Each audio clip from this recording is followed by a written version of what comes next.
In my tortured ears there sounds unceasingly a nightmare whirring and flapping, and a faint, distant baying of some gigantic hound. It is not a dream.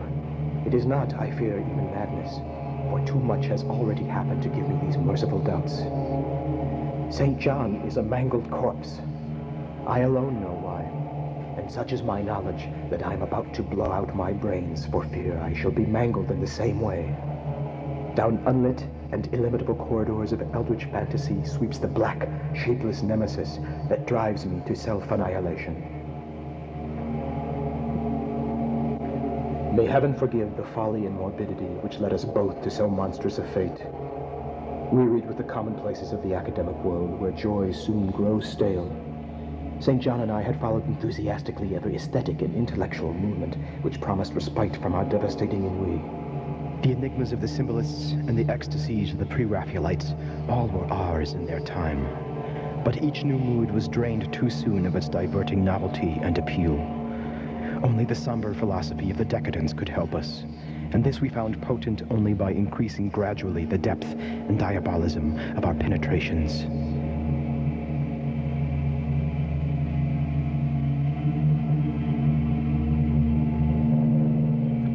And Huysmans were soon exhausted of thrills, till finally there remained for us only the more direct stimuli of unnatural personal experiences and adventures.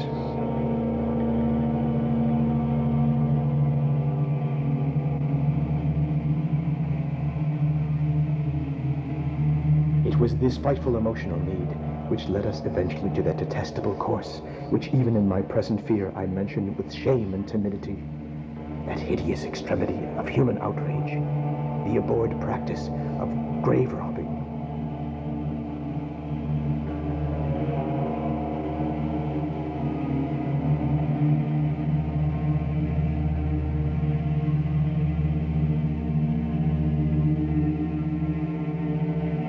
I cannot reveal the details of our shocking expeditions or catalog even partly the worst of the trophies adorning the nameless museum we prepared in the derelict house where we jointly dwelt, alone and undisturbed, in Ipswich for 2 years. The predatory excursions on which we collected our unmentionable treasures were always artistically memorable events. We plundered the university archives for historic records which might lead us off in search of some ancient, abandoned monument or historic artifact. St. John was always the leader, and he it was who led the way at last to that mocking, accursed spot which brought us our hideous and inevitable doom. By what malign fatality were we lured to that island churchyard? Perhaps it was the dark rumor and legendary, the historic reports of one buried for 100 years, who had himself been a ghoul in his time and had stolen a potent and singular thing from a European sepulchre.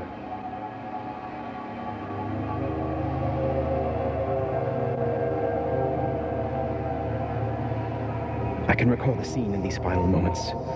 The odors of mold and vegetation that mingled feebly with the night wind over Lake Erie and the foul swamps of the island. And worst of all, the faint, deep-toned baying of some gigantic hound, which we could neither see nor definitely place. As we heard the suggestion of baying, we shuddered, remembering the tales of the locals printed in the old town historic records, for he whom we sought had a century before been found in this selfsame spot, torn and mangled by the claws and teeth of some unspeakable beast.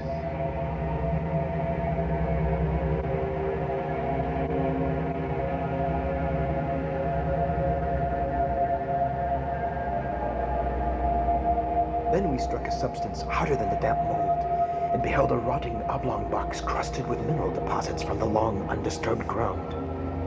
It was incredibly tough and thick, but so old that we finally pried it open and feasted our eyes on what it held.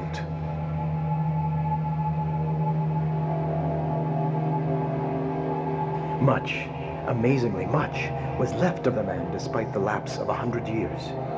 The skeleton, though crushed in places by the jaws of the thing that had killed it, held together with surprising firmness.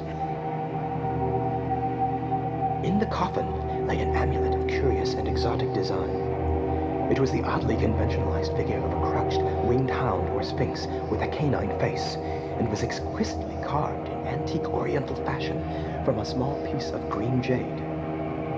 The expression of its features was repellent in the extreme, savoring at once of death, bestiality, and malevolence. Seizing the object, we closed the decaying coffin door and shoveled sod back onto the centuried grave. And as we hastened from the abhorred spot, the stolen amulet in St. John's pocket, we heard, closer than ever before, a grotesque strangled cry like that of an enormous hound. It was autumn, and in the island wind the thrashing hush of the trees obscured all other sounds, so that we could not be sure what we heard.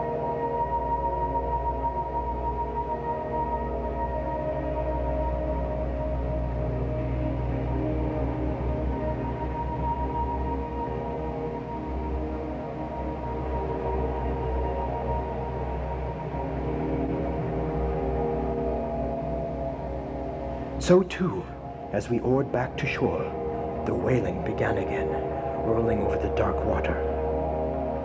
But the autumn wind moaned and thrashed, and again we could not be sure.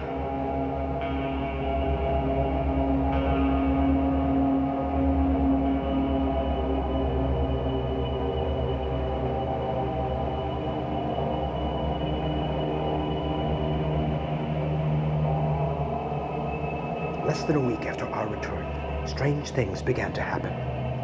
We lived as recluses, devoid of friends, alone, occupying a few rooms of a derelict historic building on a bleak and unfrequented street, so that our doors were seldom disturbed by the knock of the visitor. Now, however, we were troubled by what seemed like a frequent fumbling in the night, not only around the doors, but around the windows also, upper as well as lower. Once I fancied that a large, opaque body darkened the library window when the moon was shining against it, and on another occasion thought I heard a whirring or flapping sound not far off.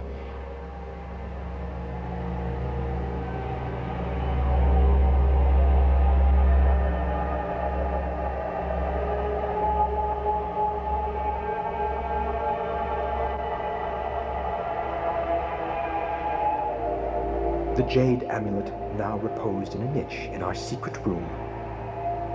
Alien it indeed was to all art and literature which sane and balanced readers know, but we recognized it as the thing hinted of in the forbidden Necronomicon of the mad Arab Abdul al-Hazred, the ghastly soul symbol of the corpse-eating cult of inaccessible Leng in Central Asia. All too well did we trace the sinister lineaments described by the Arab demonologist, lineaments he wrote drawn from some obscure supernatural manifestation of the souls of those who vexed and gnawed at the dead, and the relationship between ghosts and the objects signified by the amulet. Then, terror came.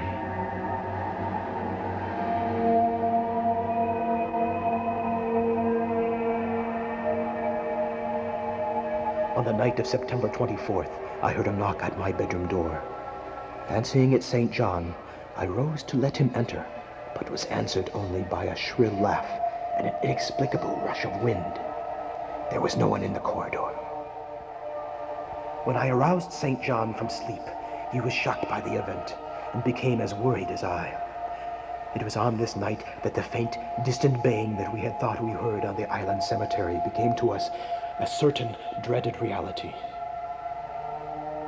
4 days later, while both in our private chamber, there came a low, cautious scratching from the basement staircase. Our alarm was now divided, for, besides our fear of the unknown, we had always entertained a dread that our grisly collection might be discovered.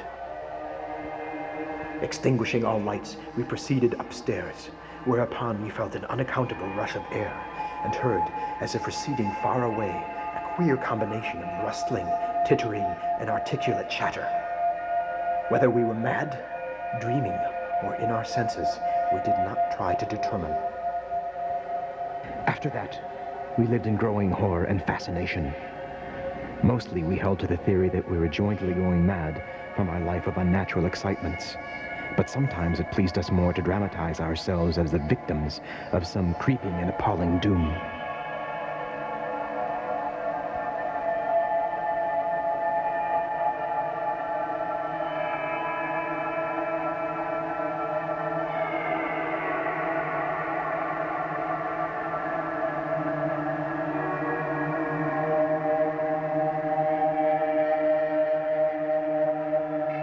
bizarre manifestations were now too frequent to count.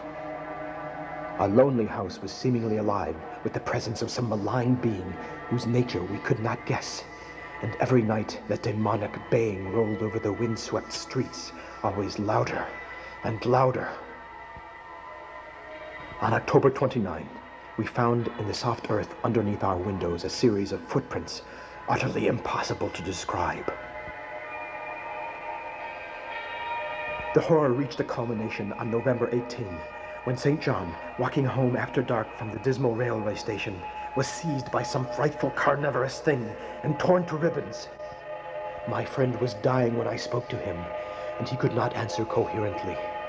All he could do was to whisper, "The amulet! That damned thing!" Then he collapsed, an inert mass of mangled flesh.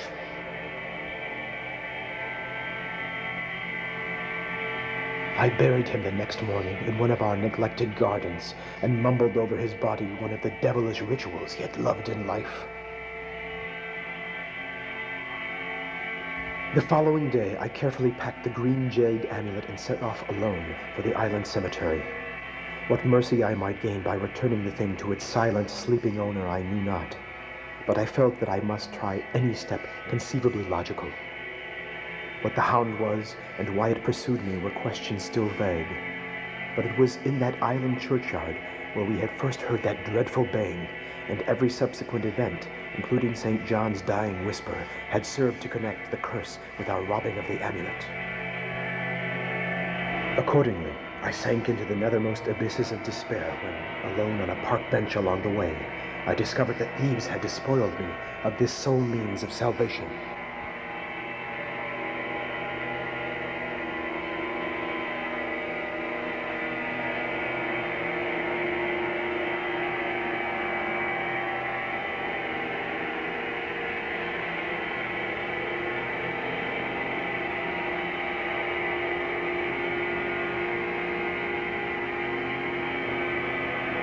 Soon afterwards, I read of a nameless murder on a farm just south of the town.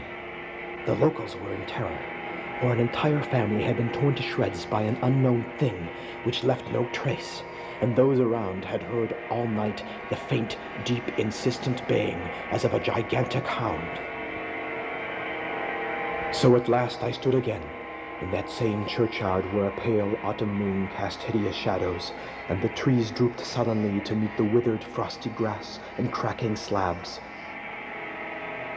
I know not why I went thither, unless to pray or gibber out insane pleas and apologies, but whatever my reason, I attacked the half-frozen sod with a desperation partly mine and partly that of a dominating will outside myself. Within an hour, I reached the oblong box and removed the damp, nitrous cover. This is the last rational act I ever performed. Madness rides the star wind. Claws and teeth sharpened on centuries of corpses, dripping deathless through the bacchanal of bats from lapped black ruins of buried temples of Belial. Now, as the baying of that dead, fleshless monstrosity grows louder and louder, and the stealthy whirring and flapping of those accursed web wings circles closer and closer, I shall seek with my revolver the oblivion which is my only refuge from the unnamed and unnameable.